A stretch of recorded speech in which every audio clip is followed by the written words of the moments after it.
Hello dear students, कैसे हैं आप लोग। आज का टॉपिक तो 100% आप लोगों के बोर्ड एग्जाम में कंफर्म है। आराम से देख लो, 100% आएगा। गॉस की जो ये एप्लीकेशन है बहुत ज़्यादा बेशकीमती है। आज हम पता करने वाले हैं किसी भी charged spherical shell. Spherical shell मतलब कोई हॉलो स्फीयर, जैसे प्लास्टिक की बॉल जिससे बचपन में खेलते थे, तो ये एक हॉलो स्फीयर है। ठीक है, तो हम किसी चार्ज्ड हॉलो स्फीयर की वजह से इलेक्ट्रिक फील्ड पता करने वाले हैं। अब कहाँ कहाँ पता कर सकते हैं आप बताओ। हॉलो स्फीयर से इलेक्ट्रिक फील्ड उस हॉलो स्फीयर के बाहर पता कर सकते हैं, या फिर उस हॉलो स्फीयर की सरफेस में पता कर सकते हैं, या फिर उस हॉलो स्फीयर के इनसाइड इलेक्ट्रिक फील्ड पता कर सकते हैं। तो तीन जगह हम इलेक्ट्रिक फील्ड पता कर सकते हैं। तो आज हम लोग चार्ज्ड स्फेरिकल सेल से तीनों जगह आउटसाइड, सरफेस पे और इनसाइड इलेक्ट्रिक फील्ड निकालने वाले हैं। ठीक है ना, थोड़ा सा लंबा जाने वाला है टॉपिक, लेकिन 100% एग्जाम में क्वेश्चन कंफर्म आना ही आना है। और इसका जो थर्ड वाला है ना, इनसाइड, वो सबसे कीमती है। ठीक है, एक एक करके तीनों में जाते हैं और इसका जो ग्राफ बनता है। ठीक है, तो सबसे पहले मैंने एक कैपिटल आर रेडियस का एक हॉलो स्फीयर लिया है, व्हाइट वाला जो आपको दिख रहा है। ठीक है बच्चों, इस हॉलो स्फीयर को मैंने यहां से प्लस क्यू चार्ज दिया। तो जैसे ही प्लस क्यू चार्ज दिया तो प्लस क्यू चार्ज इस हॉलो स्फीयर की सरफेस में यूनिफॉर्मली डिस्ट्रीब्यूट हो जाएगा। क्लियर हो गया ना। और अभी जो हॉलो स्फीयर है पॉजिटिवली चार्ज है, तो इससे जो इलेक्ट्रिक फील्ड है बाहर की तरफ जाएगा। तो प्लस से जाने वाला electric field E vector, plus से जाने वाला बाहर को electric field E vector, perpendicular electric field E vector दिखा दिया है मैंने। ठीक है ना। अब इस कैपिटल आर रेडियस के चार्ज्ड स्फेरिकल सेल से सबसे पहले मैं बाहर निकाल रहा हूं। इस चार्ज्ड स्फेरिकल सेल के बाहर कहां पर को, इस पी पॉइंट पे मैंने इलेक्ट्रिक फील्ड पता करना है। ठीक है ना। तो इसके अंदर फर्स्ट हेडिंग डालता हूं, इलेक्ट्रिक फील्ड। पहली हेडिंग डालते हैं EF लिख दे रहा हूं, समझ जाना है। इलेक्ट्रिक फील्ड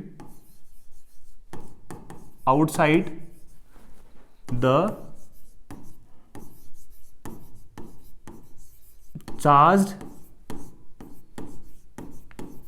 स्फीयर लिख लेता हूं, मतलब स्फेरिकल सेल है, अब जगह नहीं है तो इसलिए चार्ज्ड स्फीयर लिख दिया।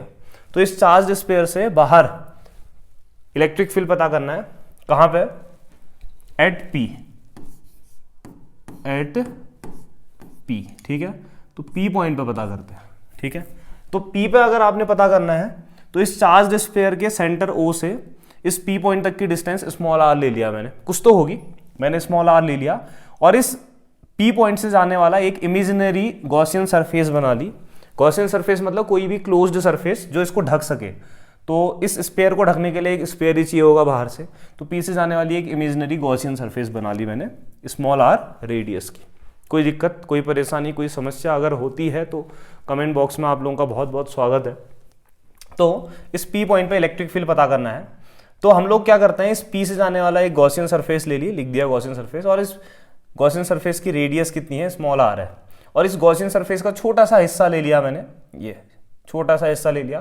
तो ये छोटे से हिस्से का जो एरिया होगा वो ds होगा, और एरिया हमेशा एरिया वेक्टर क्वांटिटी है और उस सरफेस से बाहर को जाता है। तो छोटे से सरफेस से जो एरिया वेक्टर है ds वेक्टर ऐसे बाहर की तरफ जाएगा। ठीक है ना। अब हम लोग जानते हैं इलेक्ट्रिक फ्लक्स का जो फॉर्मूला, सिंस जो इलेक्ट्रिक फ्लक्स है इसका फॉर्मूला हम लोग जानते हैं। Electric flux phi equal to कितना होता है बताओ, integration of E vector dot ds vector होता है। ठीक है, क्लोज्ड सरफेस है हमारी तो इसलिए क्लोज्ड का साइन आएगा। ठीक है, अब A vector dot B vector क्या होता है, ए बी कॉस थीटा, तो ओपन कर लेते हैं। तो फाई इक्वल टू आ जाएगा integration of E dot D S, A dot B A B cos theta होता है, तो ई डॉट डी एस कितना आ जाएगा, ई डी एस कॉस थीटा। ठीक है, थीटा क्या होता है, ऑब्वियस है इन दोनों के बीच का एंगल होगा। अब आप यहां से देखो, ई वेक्टर और डी एस वेक्टर एक दूसरे के पैरेलल है, तो लिख देता हूं since E vector parallel to किसके, D S vector. E vector D S vector के पैरेलल है तो थीटा कितना हो जाएगा, 0 डिग्री। ठीक है ना। तो यहां से कितना आ जाएगा, फिर देखो यह आ जाएगा phi equal to integration of E D S cos 0 degree. Cos 0 की वैल्यू बताओ बच्चों, यस, हाँ क्या होगी, कॉस 0 की वैल्यू होती है 1। ठीक है, तो फाई इक्वल टू कितना आ जाएगा, फाई इक्वल टू आ जाएगा integration of E D S. ठीक है, कॉस 0 कितना होता है 1, 1 से मल्टीप्लाई करोगे ई डी एस। अब ये ई तो इस चार्ज स्फेरिकल सेल से निकलने वाला इलेक्ट्रिक फील्ड यूनिफॉर्म है, तो तो आप क्या कर सकते हो, यहाँ से ई को बाहर ले सकते हो। तो यहाँ से फाई इक्वल टू कितना आ जाएगा, ई बाहर आएगा, ई इंटीग्रेशन ऑफ कितना हो जाएगा, डी एस। ठीक है, अब हम लोग जानते हैं कि इंटीग्रेशन ऑफ डी एक्स कितना होता है बच्चों, एक्स होता है। ठीक है, तो ये प्रॉपर्टी अब हम अप्लाई कर सकते हैं। Integration of D x x होता है, तो इंटीग्रेशन ऑफ डी एस कितना हो जाएगा, एस। ठीक है, तो लिख लेते हैं फिर। Integration of D x x होता है, तो आपका जो इंटीग्रेशन ऑफ डी एस हो जाएगा, छोटे से हिस्से का जो एरिया है इसको अगर इंटीग्रेट करोगे तो पूरे स्पेयर का एरिया निकलेगा। तो पूरे स्पेयर का एरिया कितना होगा, देखो तो डी एस, ये जो गॉसियन सरफेस है इसके छोटे से हिस्से का एरिया था। अब पूरे स्पेयर का एरिया अगर चेक करोगे तो स्पेयर का एरिया 4 पाई इंटू रेडियस का स्क्वायर होता है। तो गॉसियन सरफेस की रेडियस स्मॉल आर है, तो ये आ जाएगा 4। अच्छा पहले मैं लिख लेता हूँ, इंटीग्रेशन ऑफ डी एस करोगे तो ये आएगा एस, और एक इसके इक्वल होगा, ये होगा आपका 4 पाई, गॉसियन सरफेस की रेडियस आर है तो आर स्क्वायर के बराबर होगा। ठीक है, तो इंटीग्रेशन ऑफ डी एस की जगह आप ये रख सकते हो। तो यहाँ से आ जाएगा फाई इक्वल टू कितना आ गया, ई इंटू डी एस की जगह, ई इंटू डी एस की जगह आ जाएगा 4 पाई आर स्क्वायर। अब हम लोग गॉस की एप्लीकेशन पढ़ रहे हैं। ठीक है, तो गॉस थ्योरम का यूज करना पड़ेगा। तो अकॉर्डिंग टू गॉस, तो गॉस थ्योरम क्या कहती है, किसी भी क्लोज्ड सरफेस से जाने वाला flux phi equal to Q upon epsilon naught के इक्वल होता है। तो फाई की जगह रख सकते हैं Q upon epsilon naught equal to E into 4 pi R square. ठीक है, 4 पाई आर स्क्वायर यहाँ भेज दो, तो ई इक्वल टू कितना आ जाएगा बताओ, 4 पाई आर स्क्वायर यहाँ आ जाएगा, तो Q upon epsilon naught into 4 pi R square. ये चीज़ अपॉन में आ जाती है मल्टीप्लिकेशन वाली। ठीक है, अब क्या कर सकते हैं, देखो थोड़ा सा अच्छे से लिख सकते हैं। अच्छे से लिखने का मतलब क्या है, अच्छे से लिखने का मतलब है कि E equal to 1/4 pi epsilon naught एक साथ ले लो, Q अपॉन आर स्क्वायर ऐसे ले लो। तो हमें पता चल गया कि outside the charged spherical shell electric field कितना होगा, 1/4 पाई एप्सिलॉन नॉट Q जो आपने चार्ज दिया है अपॉन इस सेंटर से उस पॉइंट तक की डिस्टेंस। तो यहाँ से वहाँ तक की डिस्टेंस r है, तो स्मॉल r का स्क्वायर। ठीक है ना, तो यहाँ से हम लिख सकते हैं that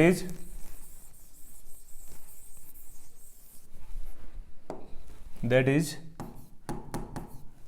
electric field E outside लिख दिया इक्वल टू कितना आ जाएगा, 1/4 pi epsilon naught Q upon R square.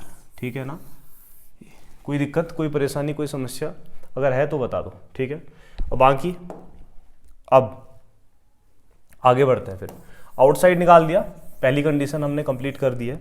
अब ऐसे ही आप लोगों से पूछ सकता है कि किसी भी चार्ज्ड स्फेरिकल सेल की सरफेस पे बताओ। देख आउटसाइड तक की डिस्टेंस स्मॉल r थी, तो अपॉन में स्मॉल r स्क्वायर आ गया। अब सरफेस पे पता करना है, मान ली यहाँ पे पता करना हो, यहाँ पे, तो यहाँ पे वही छोटा सा एरिया ले लोगे, इस छोटे से एरिया का एरिया वेक्टर ले लोगे, फिर दोबारा से करते रहोगे। लेकिन यहाँ से यहाँ तक की डिस्टेंस स्मॉल r थी, अभी कैपिटल R हो जा रही है। ठीक है ना, तो सीधी सी बात है, यही आएगा, सिर्फ स्मॉल r के बदले कैपिटल R हो जाएगा। तो मैं डायरेक्ट लिख देता हूँ, इतना तो आप लोग समझदार हैं ही ना।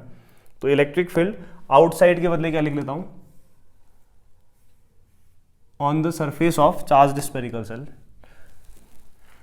On surface of charged spherical cell. किसी भी चार्ज्ड स्फेरिकल सेल की सरफेस पे इलेक्ट्रिक फील्ड पता करना है आपको। ठीक है, तो ये कितना हो जाएगा, देखो मैं इसको कैसे लिखता हूं, सरफेस पे पता करना है तो आउटसाइड के बदले कितना हो जाएगा, ये स्मॉल r हट जाएगा क्योंकि सरफेस तक की डिस्टेंस कैपिटल R है, हाँ समझना। तो E यहाँ पे आ जाएगा सरफेस। ठीक है, और 1/4 pi epsilon naught Q upon capital R का स्क्वायर आ जाएगा। ठीक है, तो आउटसाइड तक की डिस्टेंस स्मॉल r है तो स्मॉल r का स्क्वायर, सरफेस तक की डिस्टेंस कैपिटल R है सेंटर से, तो कैपिटल R का स्क्वायर। कोई दिक्कत तो नहीं है ना। बस अब तीसरी कंडीशन जो सबसे इंपॉर्टेंट है, किसी भी चार्ज्ड स्फेरिकल सेल से इसके इनसाइड हम इलेक्ट्रिक फील्ड पता करने वाले हैं। वैसे आप लोगों को बताऊं, किसी भी चार्ज्ड स्फेरिकल सेल से उसके अंदर जो इलेक्ट्रिक फील्ड है वो 0 होता है। ठीक है, तभी तो आप लोगों ने कभी गौर किया होगा कि आप बरसात में अगर आप कभी इधर उधर ट्रैवल कर रहे हैं ना और खूब खतरनाक बिजली चमक रही है, तो आप लोगों ने क्या करना है पता है, कार में खिड़की दरवाजे सब बंद करके बैठे रहो, कोई फर्क नहीं पड़ेगा। आपकी कार में अगर बिजली गिर भी जाती है ना, आपको करंट नहीं लगने वाला है। क्यों? क्योंकि चार्ज्ड स्फेरिकल सेल के अंदर इलेक्ट्रिक फील्ड जीरो होता है, ठीक है। हाँ, अगर बाहर निकलोगे तो तब इलेक्ट्रिक फील्ड आप लोगों की बॉडी से पोटेंशियल डिफरेंस की वजह से बड़ी दिक्कत हो सकती है, करंट लग सकता है, ठीक है ना। तो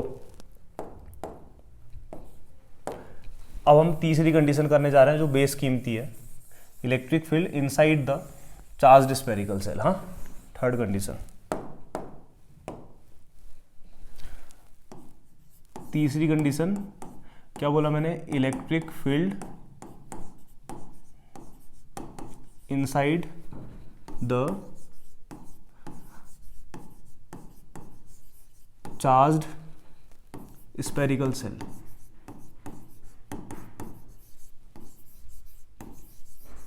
किसी भी चार्ज स्फेरिकल सेल के अंदर इलेक्ट्रिक फील्ड कितना होता है, तो अंदर पता करने के लिए एक काम करते हैं, कुछ चीज़ें मिटा देते हैं, ठीक है, ताकि मैं आप लोगों को दिखा सकूं। अब इस चार्ज स्फेरिकल सेल के अंदर पता करना है ना, थोड़ी देर के लिए ये चीज़ मिटा दे रहा हूँ। हाँ बच्चों, इधर वाली, ठीक है। मान लो अभी ये कुछ नहीं है, ठीक है। तो इसके अंदर पता करना है ना, ये रेडियस भी हटा दे रहा हूँ, ठीक है। देखो फिर इस चार्ज्ड स्फेरिकल सेल के अंदर कहीं पर को भी पता करना, मान लो यहाँ पे पता करना है आपने इलेक्ट्रिक फील्ड कितना होगा करके, दूसरे कलर से दिखाते हैं, ठीक है। अब यहाँ पर को जहाँ पे भी पता करना है, यहाँ पे पता करना है आपने अगर इलेक्ट्रिक फील्ड, एक मिनट, यहाँ पे पता करना है तो यहाँ पर से जाने वाला एक स्पेयर ले लोगे, ये जहाँ पर को भी पता करना है, ठीक है। आपने यहाँ पे पता करना है कहीं, ये यहाँ पे पता करना है, ठीक है। इलेक्ट्रिक फील्ड यहाँ पे पता करना है तो इसको कुछ कह देते हैं, इस पॉइंट को हम लोग बोल देते हैं, मान लो टी बोल देते हैं। इस टी पॉइंट पे इलेक्ट्रिक फील्ड पता करना है, कोई दिक्कत तो नहीं है। तो हम क्या करते हैं, इस टी पॉइंट से जाने वाली एक इमेजिनरी क्या बना देंगे, गॉसियन सरफेस बना देंगे, ठीक है। क्योंकि ना क्यों बना रहा है पता है, क्योंकि गॉस थ्योरम ना किसी भी क्लोज्ड सरफेस पे एप्लीकेबल है, इसलिए हम लोग क्या कर रहे हैं, इस टी पॉइंट से जाने वाली एक इमेजिनरी गॉसियन सरफेस बना दे रहे हैं, ठीक। अब ध्यान से सुनना, तो इस छोटी सी जो सरफेस है, इस छोटी सी सरफेस की रेडियस स्मॉल आर ले लेते हैं, अगला फिगर है, नेक्स्ट फिगर है, ठीक है। और जो आपका स्पेयर है, इस स्पेयर की रेडियस कितनी थी आपकी, कैपिटल आर थी, ये ध्यान रखना। तो अब इसका छोटा सा हिस्सा ले लेते हैं फिर, अगर आपको टी पॉइंट पे पता करना है तो छोटे से हिस्से का एरिया वेक्टर कहाँ को जाएगा, बाहर को जाएगा। तो छोटे से हिस्से का एरिया वेक्टर हम ले लेते हैं डी एस वेक्टर, कोई दिक्कत तो नहीं है ना, चलेगा ना, ठीक है। तो छोटे से हिस्से का एरिया वेक्टर ले लिया, डी एस वेक्टर उस सरफेस से बाहर को जाएगा। अब दोबारा से वही कर लेते हैं, टी पॉइंट पे पता करना है तो यहाँ पर को लिख लेता हूँ एट टी पॉइंट पे इलेक्ट्रिक फील्ड पता करना है कितना होगा इस चार्ज्ड स्फेरिकल सेल के अंदर आपका जो इलेक्ट्रिक फील्ड है। तो हम लोग यहीं से स्टार्ट कर रहे हैं जहाँ से पहले स्टार्ट किया था, since electric flux phi equal to कितना होता है, इंटीग्रेशन ऑफ, बताओ, ई वेक्टर डॉट कितना होता है, डी एस वेक्टर होता है, ठीक है। अब डॉट ओपन कर लेते हैं तो फाई इक्वल टू आ जाएगा integration of E, A dot भी कितना होता है, ए बी कॉस थीटा, तो ई डॉट डी एस, ई डी एस कॉस थीटा। समझ में आ गया ना, कोई दिक्कत तो नहीं है, ठीक है। अब देखो ऑब्वियस है, ये एरिया वेक्टर बाहर को जा रहा है और ये पॉजिटिवली चार्ज स्फीयर है, तो इससे इलेक्ट्रिक फील्ड भी कहाँ को जाएगा, बाहर को। तो ई और डी एस दोनों पैरेलल है, तो यहाँ को आपका जो थीटा होगा वो कितना होगा, 0 डिग्री होगा, ठीक है। तो फाई इक्वल टू कितना आ जाएगा, integration of E D S cos 0 degree, cos 0 का वैल्यू कितना होता है, 1।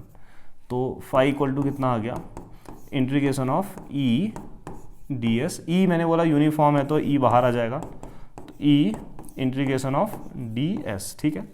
अब आप लोगों को पता है integration of D x x होता है, तो इंटीग्रेशन ऑफ डी एस कितना हो जाएगा, एस। आज आपको एरिया रखने की जरूरत बिल्कुल नहीं है, हाँ क्यों नहीं है अभी बताता हूँ, ठीक है। तो इसको, इस वाले हिस्से को मिटा दिया। अगर आप लोगों को कहीं पे डाउट होगा तो बताना, रिवीजन चल रहा है इसलिए मैं कोशिश कर रहा हूँ कि जल्दी से जल्दी आगे बढ़ूँ, ठीक है। तो यहाँ से आ जाएगा आपका फाई इक्वल टू कितना आ जाएगा, ई इंटीग्रेशन ऑफ डी एस की जगह कितना आ जाएगा, एस। अब आप लोगों को पता होना चाहिए कि गॉस थ्योरम क्या कहती है, गॉस थ्योरम कहती है किसी भी क्लोज्ड सरफेस से जाने वाला जो फ्लक्स है उस क्लोज्ड सरफेस से enclosed charge upon epsilon not time के बराबर होता है, ठीक है। आज मुझे बताओ कि ये जो आपने गॉसियन सरफेस ली है ना, इस गॉसियन सरफेस जो अंदर इनसाइड द गॉसियन सरफेस दिख रहा है ना, चार्ज स्पेरिकल सेल के अंदर जो वाली जो गॉसियन सरफेस है, बताओ इस पर कितना चार्ज है। आपसे अगर मैं पूछूं कि एक प्लास्टिक की बॉल है, उस प्लास्टिक की बॉल को अगर पानी के अंदर डाल दोगे तो क्या पानी उसकी सरफेस में ही रहता है, उसके अंदर भी घुस जाता है? अगर बंद है तो नहीं घुस पाएगा ना।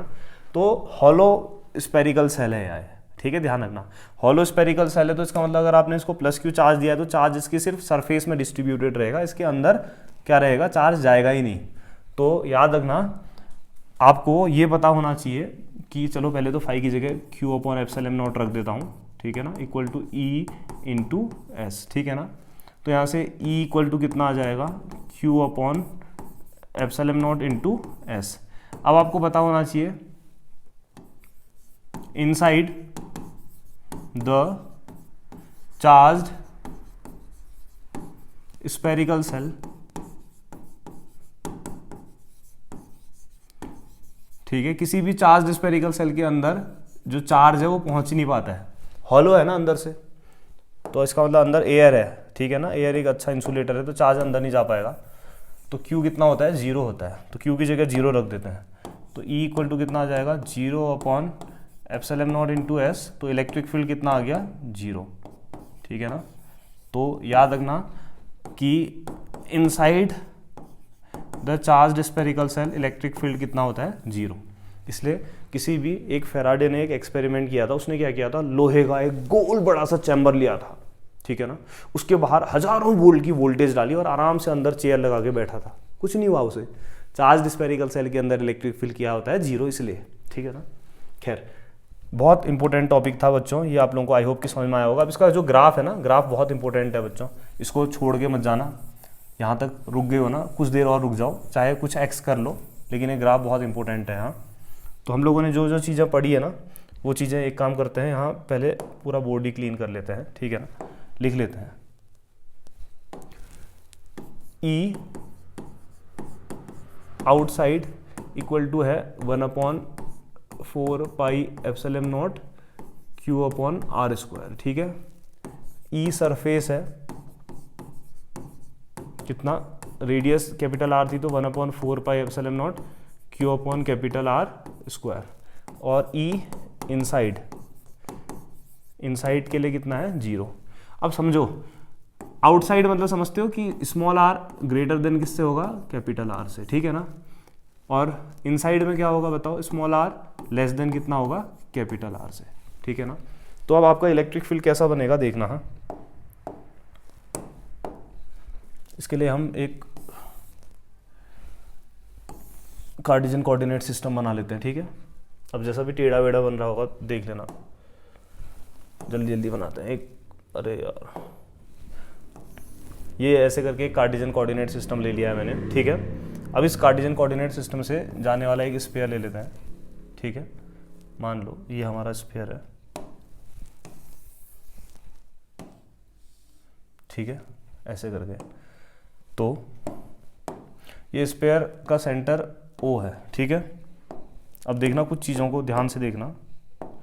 सबसे पहले मैंने बोला कि जब आपकी जो R की वैल्यू है ना, कैपिटल R, यहाँ से यहाँ तक की जो रेडियस है कैपिटल R है, ध्यान से सुनना, ठीक है। अब क्या है, देखो, जब तक आपका जो स्मॉल r है ना लेस देन कैपिटल R है, तब तक आपका इलेक्ट्रिक फील्ड 0 है। इसका मतलब यहाँ से यहाँ तक जब तक आप आगे बढ़ोगे ना, तो आपका इलेक्ट्रिक फील्ड की एक्सिस हो गई है, मान ले ये तुम्हारी इलेक्ट्रिक फील्ड की एक्सिस हो गई है, R डिस्टेंस वाली एक्सिस हो गई, ठीक है। तो जब तक R की वैल्यू R से कम है, ठीक है, आपका इलेक्ट्रिक फील्ड 0 है, तो आपने ग्राफ दिखाना ही नहीं है, कोई दिक्कत तो नहीं है, यहाँ तक आपने ग्राफ दिखाना ही नहीं है, ध्यान रखना। इसके बाद क्या होगा देखना,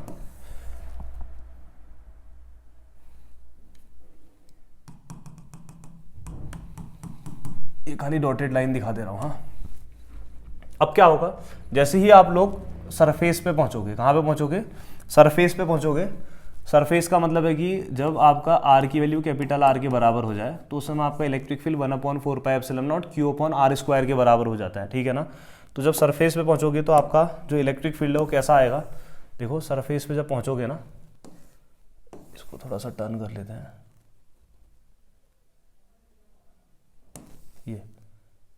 ये आपका आर रेडियस है, इसकी सरफेस यही तो है ना, थोड़ा अंदर ये है।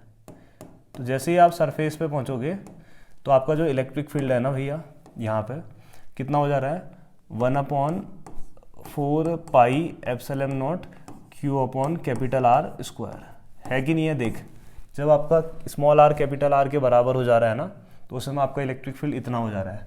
और जब स्मॉल आर की वैल्यू कैपिटल आर से ज़्यादा है तो ई आउटसाइड जो है, ये तो कांस्टेंट हुआ आपका, चार्ज भी कांस्टेंट हुआ, तो इलेक्ट्रिक फील्ड आर पे डिपेंड कर रहा है। आउटसाइड पे ना electric field inversely proportional to R square के, समझ, आर बढ़ाओगे तो ई घटेगा। तो इसकी जैसे ही आप आगे बढ़ोगे ना, आपका ग्राफ ऐसे करके ऐसे घटने लग जाएगा। क्यों? क्योंकि आपको पता है कि ई आउटसाइड इनवर्सली प्रोपोर्शनल टू किसके है, आर स्क्वायर के। इसका मतलब आर आप जैसे जैसे बढ़ाओगे इलेक्ट्रिक फील्ड घटेगा। ये आपका ई सरफेस है, ठीक है, ई सरफेस पे तो कैपिटल आर पे डिपेंड कर रहा है। आपको पता है कि रेडियस बदलती नहीं है स्फीयर की, ये फिक्स रहेगा। तो आपका ग्राफ ऐसा आता है। और R less than capital R हो तो ये ई इनसाइड है, और आपको पता है कि inside the charge spherical shell electric field 0 होता है। तो आपका ग्राफ ऐसा आता है। इसमें रटने वाली कोई चीज़ तो लग नहीं रही है मुझे, ठीक है ना। आई होप कि आप लोगों को समझ में आया होगा। मिलते हैं नेक्स्ट लेक्चर में। Thank you.